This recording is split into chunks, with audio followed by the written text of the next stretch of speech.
Hi friends, তোমরা সবাই কেমন আছো? আশা করি তোমরা সবাই খুব ভালো আছো। আমিও খুব ভালো আছি। তো এটা হলো সরস্বতী পুজোর দিন রাতে রান্না হয় গোটা রান্না বা গোটা ষষ্ঠী। তো আমাদের ওই দিনকে রান্না হয়, পরের দিনে খাওয়া হয়। তো কীভাবে কী রান্না হয় না হয় তোমাদের সাথে সবটাই শেয়ার করলাম।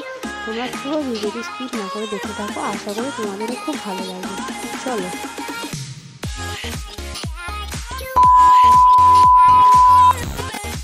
চলো তোমাদের সবটা পুরো দেখিয়ে দিই, কী কী লাগছে, কী দিচ্ছে না দিচ্ছে সবটাই তোমাদের সাথে শেয়ার করছি। তোমরা পুরো ভিডিওটা স্কিপ না করে দেখতে পাবো। এখানে দেখো আলু কেটে নিয়েছি একটু বড় বড় করে, ওলকপি কেটে নিয়েছি। সব সবজিগুলো একটু বড় বড় করে কাটতে হবে একটু গোটা করছি।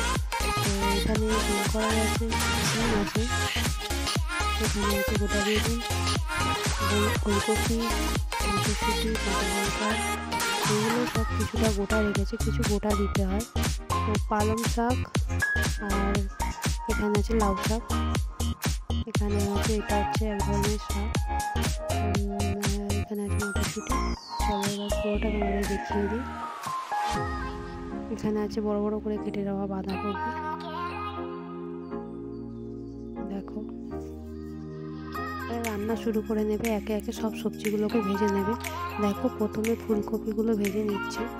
আর আমাদের কাঠের উনুনে রান্না হচ্ছে, যেহেতু অনেক রান্না, আর এই উনুনে রান্না করলে টেস্ট খুব ভালো হয়, প্লাস থাকেও অনেক বেশিক্ষণ।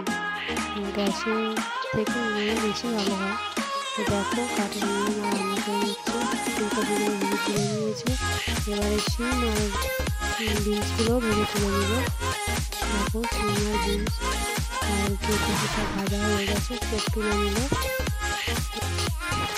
এবারে ওলকপিগুলো ভেজে নিচ্ছে, ওলকপিগুলো ভালো করে ভেজে তুলে নেবে। সব সবজিগুলো আলাদা আলাদাভাবে ভেজে নিতে হয়। তো ওলকপিগুলো ভেজে তুলে নেবে, নিয়ে এবারে বাঁধাকপিগুলো ভেজে নেবে। দেখো কড়ার মধ্যে বাঁধাকপিগুলো দিয়ে দিয়েছে, পুরো ভর্তি হয়ে গেছে, আস্তে আস্তে কমে যাবে। তো বাঁধাকপিগুলো ভাজতে থাকো, তোমরা দেখতে থাকো পুরো ভিডিওটা স্কিপ না করে। আর কেমন লাগলো অবশ্যই কমেন্ট করে জানাবে।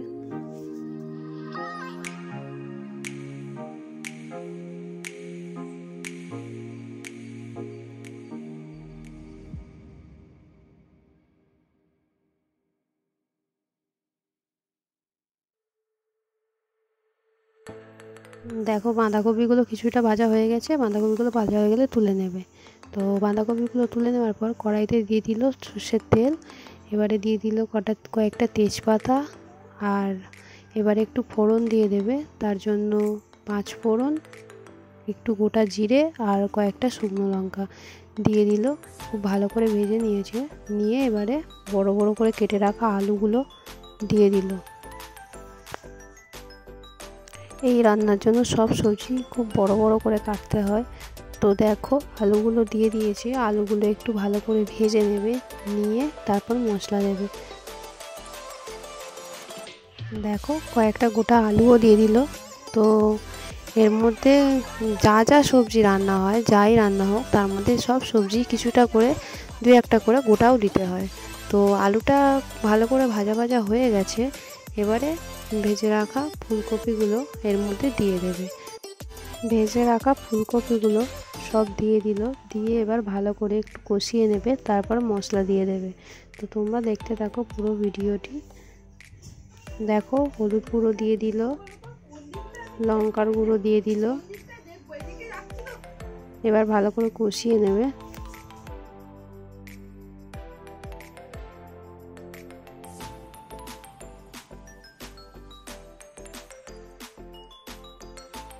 এবারে পরিমাণ মতো লবণ দিয়ে দিল।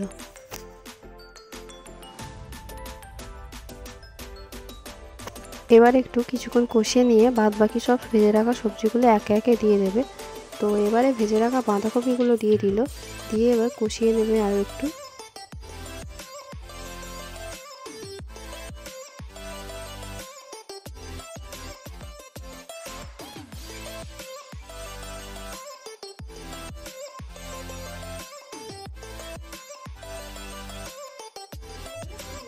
এবারে ভেজে রাখা ওলকপিগুলো কিছুটা দিয়ে দেবে। দেখো ভেজে রাখা ওলকপিগুলো দিয়ে দিল। ওলকপি, ফুলকপি, বাঁধাকপি, আলু খুব ভালো করে কষিয়ে নিয়েছে।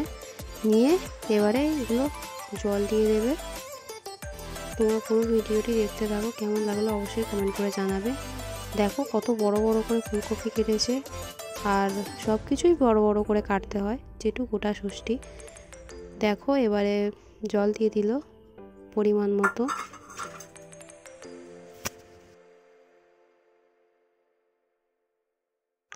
দেখো গোটা ষষ্ঠী তাই কয়েকটা বেগুন গোটা আর মটরশুঁটি এগুলো গোটা দিয়ে দিল, আর কয়েকটা কাঁচা লঙ্কাও দিয়ে দিল, দিয়ে এবার ঢাকা দিয়ে দিল। তো কিছুক্ষণ পর এটা রেডি হয়ে যাবে, তোমরা দেখ। এবারে দিয়ে দিল কয়েকটা সজনে ফুল আর কুল, এগুলো নিয়ম দিতে হয়, তো এগুলো দিয়ে দিল।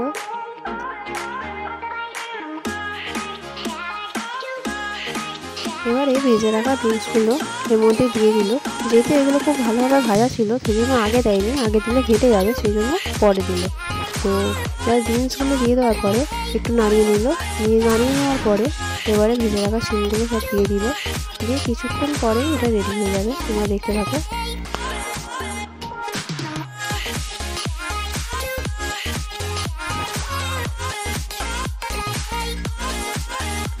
ওটা রান্না তোমাদের কার কার বাড়িতে আছে আমাকে অবশ্যই কমেন্ট করে জানিও। আর দেখো রান্নাটা প্রায় হয়ে এসেছে, এবারে ভাজা মশলা দিয়ে দেবে। তো কেমন হয়েছে অবশ্যই কমেন্ট করে জানাবে। নতুন বন্ধু হয়ে থাকলে চ্যানেলটি সাবস্ক্রাইব করে পাশে থাকবে।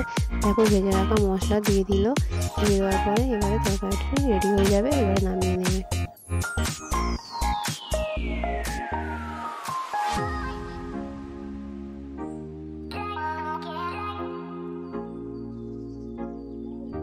দেখো এই রান্নাটা কমপ্লিট, তুলে নিয়েছে। এবারে শাকের রান্নাটা করে নেবে। তো শাকের রান্নাটা করার জন্য দেখো কড়াই বসিয়ে দিয়েছে, আলু দিয়ে দিয়েছে, আলুটা ভাজা ভাজাও হয়ে গেছে। এবারে এর মধ্যে আগে থেকে ভেজে রাখা ওলকপিগুলো দিয়ে দিল, বাঁধাকপি ভাজাগুলো দিয়ে দিল, দিয়ে এবারে এই শাকটাকে রান্না করে নেবে। তো শাক রান্নাটা কিরমভাবে করে তোমরা পুরো ভিডিওতে দেখতে থাকো, স্কিপ না করে। এটা সেকেন্ড রান্না, ফার্স্ট রান্না আমাদের 3টে রান্না হয়, তো এটা সেকেন্ড রান্না। আর থার্ড হচ্ছে আলুর দম, আলুর দমটা এর পরে হবে। তো দেখো এবারে এর মধ্যে এটাকে শুল্কি শাক বলে, এই শাকটা দিয়ে দিল এর মধ্যে, দিয়ে একটু কষে নেবে। তার মধ্যে দিয়ে দিয়েছে পালং শাকের ডাঁটাগুলোও দিয়ে দিয়েছে, দিয়ে এবার লঙ্কা হলুদ দিয়ে দিল, দিয়ে একটু ভালো করে কষিয়ে নেবে।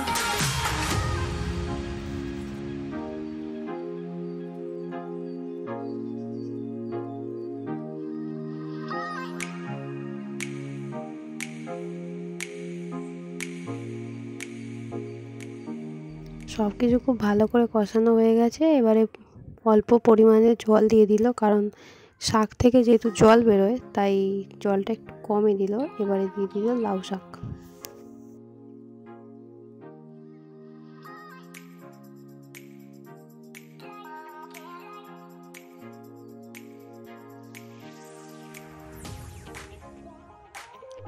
লাউ শাক দেওয়ার পর লাউ শাকটা পুরোপুরি কমে এসেছে। তো এবারে অন্য বাদবাকি শাকগুলো দিয়ে দেবে। দেখো এবারে দিয়ে দিল পালং শাক,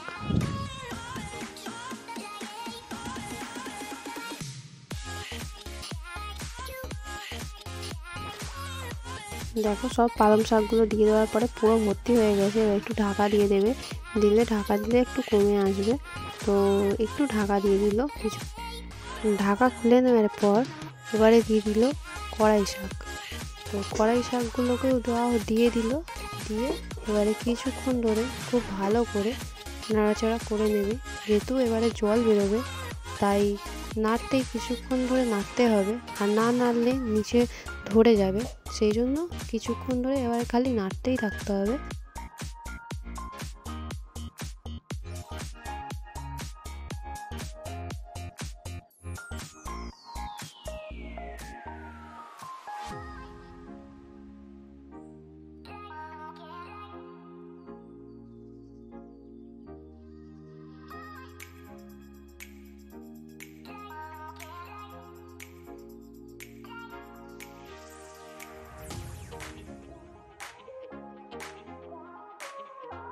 এবারে শাকটা একটু ফোড়ন দিয়ে দেবে, কড়াইতে একটু তেল আর একটু গোটা জিরে, পাঁচফোড়ন আর ওই শুকনো লঙ্কা দিয়ে এবারে শাকটা ঢেলে দিল, তরকারিটা পুরো ঢেলে দিল। দিয়ে এবারে অনেকক্ষণ ধরে নাড়াচাড়া করতে হবে যতক্ষণ না পর্যন্ত জলটা শুকনো হয়ে আসবে। দেখো আমাদের শাক রান্নাটা পুরোপুরি কমপ্লিট। এবারে নামিয়ে নেবে। সব রান্না কমপ্লিট হয়ে গেছে। চলো তোমাদের পুরো রান্নাগুলো এবার দেখিয়ে নিই। দেখো এখানে শাকের তরকারি আছে, যেটা তোমাদের সাথে এক্ষুনি শেয়ার করলাম। আর এর আগে যে রান্নাটা তোমাদের সাথে শেয়ার করলাম সেই রান্নাটা ফুলকপি সব সবজি দিয়ে তরকারি। এটা হচ্ছে আলুর দম, আলু কষা। তো আলু কষার রেসিপিটি তোমাদের সাথে শেয়ার করতে পারলাম না, তো পরে কোনো একদিন তোমাদের এই আলু কষার রেসিপিটি তোমাদের সাথে শেয়ার করব। তো কেমন লাগলো পুরো ভিডিওটি তোমরা কমেন্ট করে জানিও। আর ভালো লাগলে অবশ্যই চ্যানেলটি সাবস্ক্রাইব করে পাশে থেকো। নতুন বন্ধু হয়ে থাকলে অবশ্যই চ্যানেলটি সাবস্ক্রাইব করে দিও। আর সবাই খুব ভালো থেকো, সুস্থ থেকো, সাবধানে থেকো। টাটা।